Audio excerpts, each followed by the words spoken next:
संजय कुमार। और अभी तक हम टेलर के साइंटिफिक मैनेजमेंट के बारे में पढ़ चुके हैं, उसके प्रिंसिपल्स और टेक्निक्स को पढ़ा था हमने।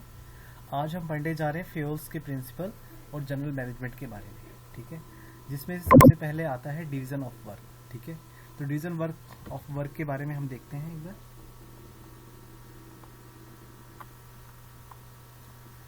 तो फ्यूल के प्रिंसिपल ऑफ मैनेजमेंट हम पढ़ने जा रहे हैं। तो फ्यूल ने क्या कहा था उसके बारे में थोड़ा सा एक बार देख लेते हैं headline. According to Henri Fayol, specialisation promotes efficiency of the workforce and increase productivity. In addition to specialization, the workforce increase the accuracy and speed. This 14th principle of management is applicable to both technical, managerial activities. Fayol ji कहते हैं कि आप जो भी काम करते हैं उसके अंदर स्पेशलाइजेशन होना चाहिए, तभी आप उस काम को अच्छे वर्कफोर्स के साथ कर सकते हैं और तेजी के साथ कर सकते हैं। इसके साथ में कह रहा है कि जो स्पेशलाइजेशन होगा वो क्या करेगा, वर्कफोर्स को इंक्रीज कर देगा आपके, और इससे जो कि एक्यूरेसी आएगी। एक्यूरेसी का मतलब होता है जो भी आप काम करेंगे सही तरीके से करेंगे और स्पीड के साथ करेंगे। तो इसी काम प्रोडक्शन की को देखते हुए, एफिशिएंसी को देखते हुए, एक्यूरेसी को देखते हुए, इन्हीं सब चीज़ों के को ध्यान में रखते हुए उन्होंने कुछ प्रिंसिपल्स को दिया, जो कि 14 प्रिंसिपल हैं, जिसके बारे में हम 1 बाय 1 आज पढ़ने वाले हैं। ठीक है, तो सबसे पहले आज देखते हैं जो सबसे पहला प्रिंसिपल था फ्यूल जी के द्वारा दिया गया, कौन सा है वो, डिवीजन ऑफ वर्क। अब डिवीजन ऑफ वर्क क्या बताता है कि जितने भी काम है, हर एक काम में हर एक व्यक्ति स्पेशलाइज नहीं हो सकता, तो ऐसा किया जाए हर एक काम को छोटे छोटे भागों में बांट दिया जाए। जैसे एक कंपनी का एक एग्जांपल लेते हैं। एक कंपनी के अंदर फाइनेंस का डिपार्टमेंट अलग होता है, प्रोडक्शन का डिपार्टमेंट अलग होता है, सेल्स का डिपार्टमेंट अलग होता है, मार्केटिंग का डिपार्टमेंट अलग होता है। तो इससे क्या होता है, सेल करने वाला अपने सेल पे फोकस रख पाएगा, मार्केटिंग करने वाला मार्केटिंग पे फोकस कर पाएगा, फाइनेंस देखने वाला फाइनेंस कितना अवेलेबल है बिजनेस के लिए उसका डिसीजन ले पाएगा। तो सब लोग अपनी एक्टिविटीज पे ध्यान से रख पाएंगे। तो इसलिए इस डिवीजन ऑफ वर्क का जो प्रिंसिपल है फ्यूल जी ने दिया था। तो इसको भी पढ़ लेते हैं कि work is divided in the small task job and trained specialist who in the competent enough to perform that job does each work. काम को इस तरीके से बांटा जाए, जो जिसके अंदर स्पेशलिस्ट है वो उसको वही काम दिया जाए ताकि ज्यादा से ज्यादा अच्छा काम हो सके। और इससे क्या होगा, ग्रेटर एफिशिएंसी आएगी। एफिशिएंसी का मतलब होता है कम कीमत पे ज्यादा आउटपुट। इसके बाद में स्पेशलाइजेशन होगा, और स्पेशलाइजेशन होने से क्या होगा, इंक्रीज हो जाएगी प्रोडक्टिविटी। ठीक है, तो डिवीजन ऑफ वर्क से आपने पहला समझा कि डिवीजन ऑफ वर्क क्या होता है कि छोटे बड़े किसी भी काम को उसको भागों में बांट देना, और जो जिस काम में स्पेशलिस्ट है उसके अकॉर्डिंग उसको काम असाइन करना। ठीक है, अब दूसरा प्रिंसिपल पढ़ते हैं बेटा हम, अथॉरिटी एंड रिस्पॉन्सिबिलिटी। अब अथॉरिटी एंड रिस्पॉन्सिबिलिटी क्या कहती है। अब किसी भी काम को करने के लिए किसी भी व्यक्ति के पास, जो मैनेजर होते हैं उनके पास कुछ अथॉरिटी होनी चाहिए। अथॉरिटी का मतलब क्या है कि उनको कुछ डिसीजन लेने के लिए कुछ पावर्स असाइन की जाए, कि आप किसको अपने काम के अकॉर्डिंग चुन सकते हो, किसको अपने काम में जो आपके सूटेबल नहीं लग रहा है उसको हटा सकते हो, आप किस काम को किस तरीके से करना चाहते हो अपने आइडियाज दे सकते हो। तो ये अथॉरिटी मैनेजर के पास होनी चाहिए। इसके बाद में कह रहे कि अथॉरिटी देने के साथ साथ रिस्पॉन्सिबिलिटी भी होनी चाहिए। ऐसा नहीं है कि आपने किसी मैनेजर को कोई अथॉरिटी दे दी काम करने की, वो काम नहीं हो पाता तो उसके लिए फिर रिस्पॉन्सिबल कौन होगा, वही मैनेजर होगा। तो ये कहते हैं फ्यूल जी कि जो जिस काम के लिए जिसको अथॉरिटी दी जा रही है वो उस काम के लिए रिस्पॉन्सिबल भी होगा। तो पढ़ भी लेते हैं एक बार हम। Authority means power to take decision and responsibility means obligation to complete the job assigned on time. यानी कि अथॉरिटी मतलब क्या है, आपको काम करने की पावर दे दी, आप इस तरीके से इस काम को कर सकते हैं। लेकिन रिस्पॉन्सिबिलिटी का मतलब क्या है कि जो आपको काम दिया गया था वो टाइम पे कंप्लीट हो जाना चाहिए। इसके बाद में कह रहा है there should be a balance between authority and responsibility. यानी कि दोनों के बीच में क्या होना चाहिए, बैलेंस होना चाहिए। ऐसा नहीं कि अथॉरिटी ज्यादा हो रिस्पॉन्सिबिलिटी कम हो, रिस्पॉन्सिबिलिटी ज्यादा हो अथॉरिटी कम हो। ठीक है, जैसे मान लेते हैं मैंने एक मैनेजर को असाइन किया काम उसको सेल करने के लिए। ठीक है, अब सेल करने का काम तो दे दिया, अब वो किसी पार्टी के पास गया, उसने वहां पे बोला कि सर हम यहाँ ये प्रोडक्ट बेचते हैं। जैसे मान लेते हैं हम लैपटॉप का एग्जांपल लेते जाते हैं, तो लैपटॉप हम लोग बेचते हैं और अगर आप ये लैपटॉप खरीदेंगे तो हम आपको 40 डेज का क्रेडिट पीरियड दे देंगे। अथॉरिटी है उसके पास 40 डेज का, लेकिन उसने बोला नहीं 60 डेज का होना चाहिए। ठीक है, अब मेरी रिस्पॉन्सिबिलिटी क्या है कि लैपटॉप सेल होने चाहिए और सेल होने के लिए मेरे पास अथॉरिटी क्या है 40 डेज का, जबकि वो कितने दिन की क्रेडिट पीरियड मांग रहा है 60 डेज का, या क्रेडिट पीरियड का मतलब है कि वो 60 डेज के बाद पेमेंट करना चाहता है।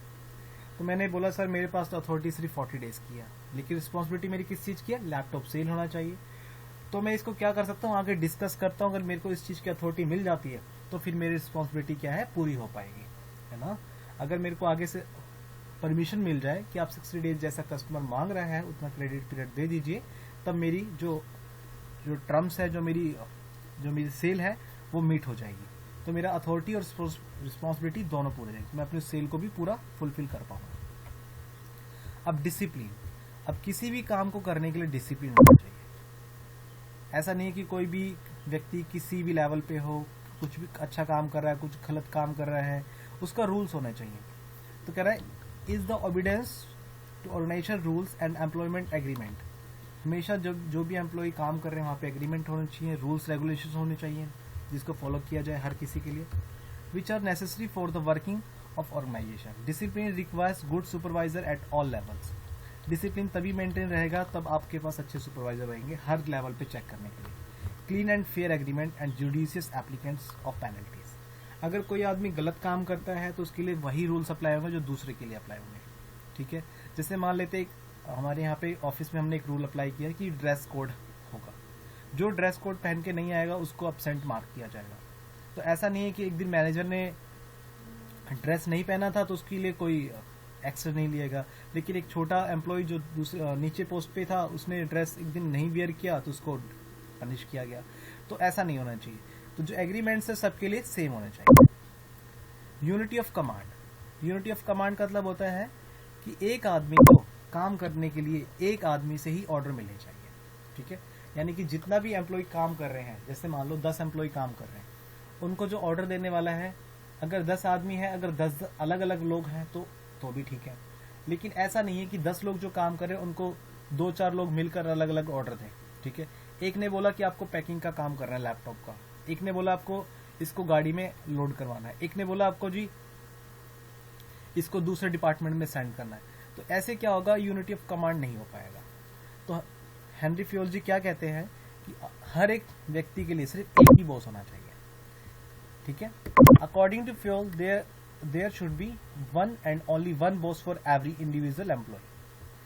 It implies that every worker should receive order from one superior. Only otherwise it will create confusion, conflict and duplication of work. ठीक है। अगर एक बॉस नहीं होगा, एक टीम को ऑर्डर देने वाला सिर्फ एक बॉस नहीं होगा बल्कि 2 बॉस होंगे, तो क्या होगा, जो पहला बॉस होगा उसने कोई डायरेक्शन दिया काम करने के लिए, वो काम कर रहे हैं वर्कर। दूसरा बॉस आया उसने बोला ऐसे क्यों कर रहे हो, ऐसे करो, उस काम को उन्होंने छोड़ा बीच में ही और दूसरा काम करना शुरू कर दिया। तो पहले बॉस का जो काम था वो भी पूरा नहीं होगा, जो दूसरे बॉस का काम है वो भी पूरा नहीं होगा। इससे क्या होगा, कॉन्फ्लिक्ट्स अराइज हो जाएंगे। इसके बाद में यूनिटी ऑफ डायरेक्शन। अब यूनिटी ऑफ डायरेक्शन क्या बताता है बेटा, यूनिटी ऑफ डायरेक्शन कहता है कि हर एक ऑर्गेनाइजेशन के अंदर अगर 2 डिपार्टमेंट है तो वहां पे जो काम करने वाले हैं वहां पे मैनेजर भी अलग होने चाहिए। जैसे कि मान लेते हैं एक कंपनी मोटरसाइकिल भी बनाती है और कार भी बनाती है, तो आपको पता है कार बनाने की जो टेक्निक है वो बिल्कुल अलग होगी और बाइक बनाने की जो टेक्निक है वो भी बिल्कुल अलग होगी। और जो वहाँ पे काम करने वाले लोग हैं वो जो बाइक का काम करते हैं उनको कार का काम नहीं आता होगा, जो कार का काम करते हैं वो बाइक का काम नहीं कर सकते। तो इसलिए वहाँ पे जो यूनिटी ऑफ डायरेक्शन होगा उनको सिर्फ उसके अकॉर्डिंग मिलना चाहिए।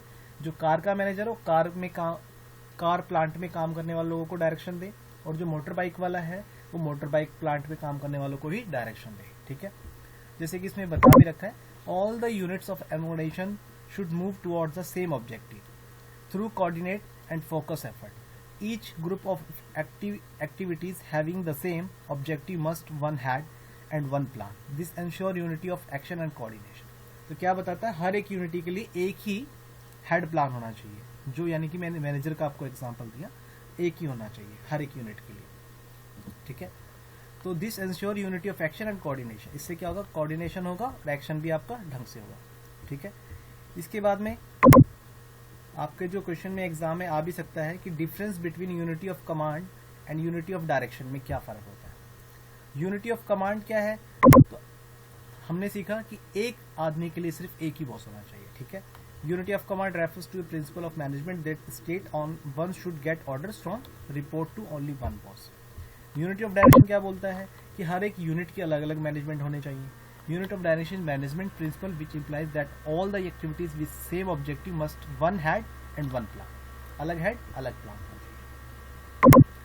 टू प्रिवेंट ड्यूल सबऑर्डिनेशन, इससे क्या होगा, ड्यूल सबऑर्डिनेशन नहीं होगा. एक आदमी के नीचे दो लोग काम नहीं कर सकते. सॉरी, दो आदमी के नीचे दो आदमी के ऊपर एक ही मैनेजर काम नहीं कर सकता. ठीक है, यानी कि जैसे दो व्यक्ति काम कर रहे हैं, उनके ऊपर एक व्यक्ति काम कर रहा है, उसके ऊपर दो मैनेजर रख देंगे तो क्या होगा, ड्यूल सबऑर्डिनेशन का रूल्स फॉलो नहीं हो पाएगा ढंग से. To prevent duplication of activities, unity of direction होगा तो कोई काम जो होगा वो डबल काम नहीं होंगे. ठीक है. एम्प्लीफिकेशन क्या कहता है, amplification correct effects and individual employ. ये क्या करता है, इंडिविजुअल एम्प्लॉय को इफेक्ट करता है. और यूनिटी ऑफ डायरेक्शन पूरे ऑर्गेनाइजेशन को इफेक्ट करता है क्योंकि अलग अलग प्लांट होते हैं. इसके बाद में आउटकम कह रहा है कि the principle leads to effective functioning of subordinates. इससे क्या होगा, सबऑर्डिनेट्स का जो फंक्शन होंगे इफेक्टिव होंगे, अच्छे से काम कर पाएंगे. इसके बाद the principle result in coordination of work various employees and managers. इसके अंदर क्या होगा, जो कोऑर्डिनेशन होगा सभी एम्प्लॉयज और मैनेजर के बीच में अच्छा होगा. रिलेशनशिप, ये क्या करता है, रिप्रेजेंट रिलेशनशिप बिटवीन सुपीरियर और सबऑर्डिनेट. जो सुपीरियर व्यक्ति है, मैनेजर है, और जो उसके नीचे काम कर रहा है उनके बीच में रिलेशनशिप बताता है. और ये पूरी ऑर्गेनाइजेशन के अंदर रिलेशनशिप बताता है. ठीक है. इसके बाद में नीड क्या है, to fix responsibility of each person. जो भी पर्सन उनकी रिस्पॉन्सिबिलिटी फिक्स करना. और इसके अंदर क्या है, हर एक यूनिट की एफिशिएंट फंक्शनिंग और ऑर्गेनाइजेशन एक्टिविटीज को कंप्लीट करना. तो आज बेटा हमने 5 इसके प्रिंसिपल्स को पढ़ा है हेनरी फ्योल जी के. मैं बाकी बचे हुए आपको कल कराऊंगा. ठीक है. और मैं उम्मीद करता हूँ आपको सारे ये प्रिंसिपल समझ में आएंगे और आप इसको अच्छे से पढ़िए, एक बार देख लीजिएगा. आपको कोई भी डाउट्स है मुझे बताइएगा. और तब तक के लिए thanks for today. Thanks for